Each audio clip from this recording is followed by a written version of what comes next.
What's cracking, everybody? New video. I know I'm not gonna be able to finish this video right now because I'm on my break, but I'm gonna try to start it. So you guys remember that video I did about walking in on a drug bus, right? And I talked about my homeboy Chino. And then he wound up getting dragged in there with me because he was out in the car waiting for me. And I told you about how we used to go boogie boarding all the time and shit, right? And then when I talked about my case, I talked about how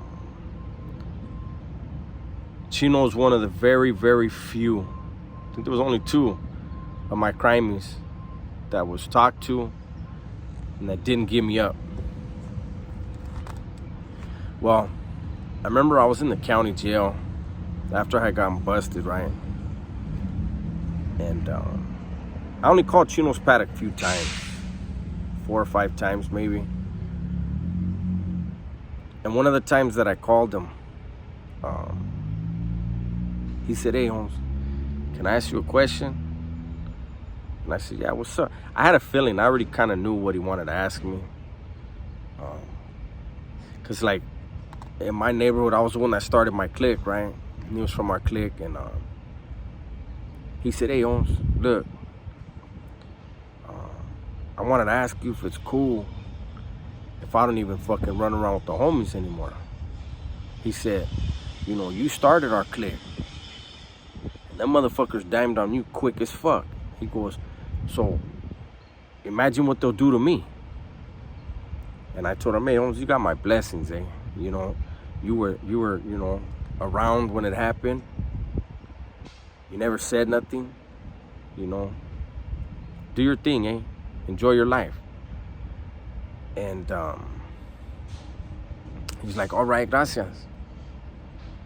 And I think that was the last time I called, you know, because I was like, I'm gonna just cut him loose, let him do his thing, you know.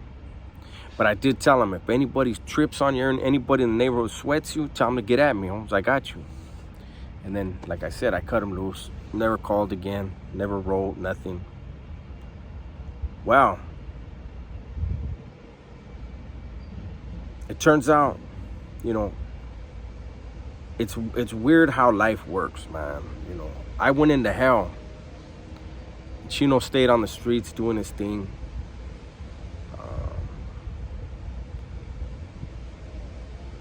He got married, right?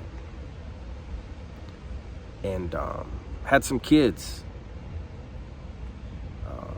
Became a successful glazer, you know, making a lot of money. But the guilt, Chino's not a killer. Chino was never a killer, man. Chino was just, he was just a down homie. Like, he'll get down with whoever, you know, but he was never a killer. He wasn't there when the shooting happened. He was down the street. But he was at the party. You know, I was the dummy that decided to run 2 blocks and, you know, shoot somebody. But he felt guilt for it, I guess.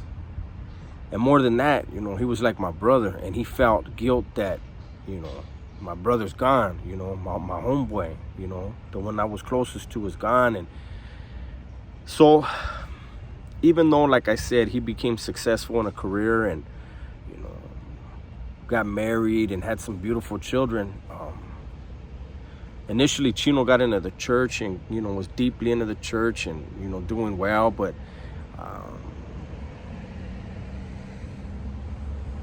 I guess things just continued to eat at him, you know, and so he began to drink, you know. He began to try to find comfort in the bottom of a bottle. And so he eventually, his marriage fell apart, you know. He lost contact with his kids, and, you know, he was a good dude. good father, good provider.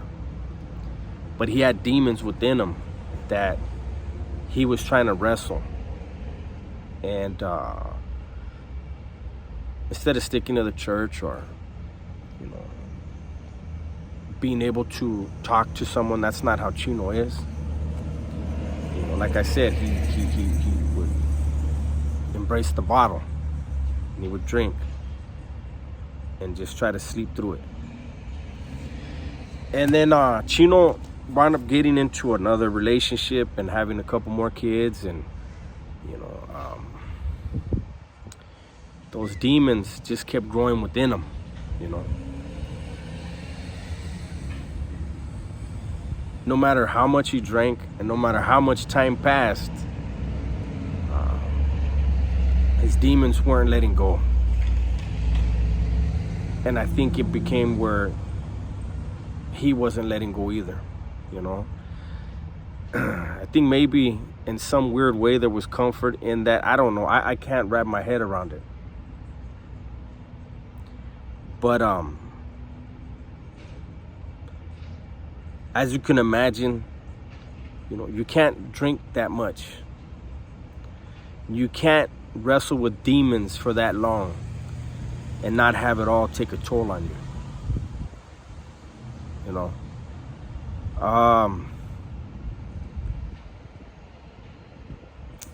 Lately, you know, I've been putting out a lot of content. Been trying to focus on work, and you know, everybody goes through shit. Everybody has a sad story. Some are sadder than others, but you know, and maybe that's why I kind of bit into things in the last couple videos, you know, out of frustration maybe, but Chino, the decisions that he made have caught up to him in a major way.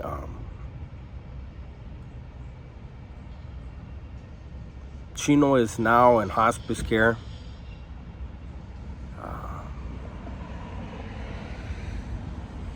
His brain's still functioning. He can hear things, but he can't move. He doesn't have the strength, and I think he wants to go. You know, I think he feels he fought long enough.